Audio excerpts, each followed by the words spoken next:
চুলার আগুনে টকবক করছে রসগোল্লা। স্বাদে গুণে অনন্য এই মিষ্টি চুনিলালের রসগোল্লা নামে খ্যাতি পেয়েছে।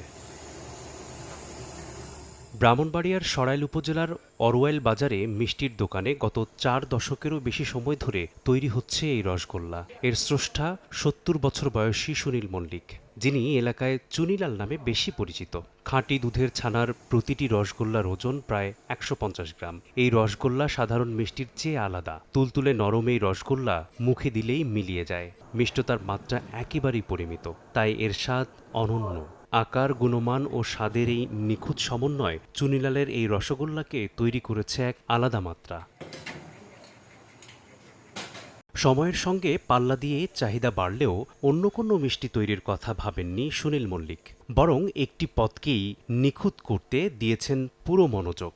বাবার দেখানো পথেই হাঁটছেন ছেলে গোপাল। জনগণ সংগ্রামের পর থেকেই করতেছে। আমরা আশীর্বাদে খুব ভালোই আছি, চলার খুব চলে, দাম আগে যে ছিল, আগে আসছিল সস্তা, এখন তো জিনিসের দামে গিয়ে 50 টাকা পিস বেচতেছে। 20 থেকে 25 বছর আগে তারপরে আমার বাবা মিষ্টি কাজটা ধরলো, তারপরে 5 টাকার থেকে আমরা মিষ্টিগুলি ব্যস্ত আছি। এবার থেকে আমাদের একটা মোটামুটি সুনাম ভালো। আপাতত এখন আজ 8-10 বছর ধরে মোটামুটি ভালো ব্যবসা চলতেছে। জিনিস উন্নত জিনিস, 30 থেকে 50 টাকা দিয়েছি, একদম পিওর দুধের ছানা, এবং আমাদের যে মালটা একদম কোনো ভেজাল মুক্ত জিনিস, এবং বাংলাদেশের বিভিন্ন জায়গাতে আমাদের কাস্টমার আসে। বর্তমানে চুনিলালের প্রতিটি রসগোল্লা বিক্রি হচ্ছে 50 টাকায়, যার কেজি প্রতি দাম 400 টাকা।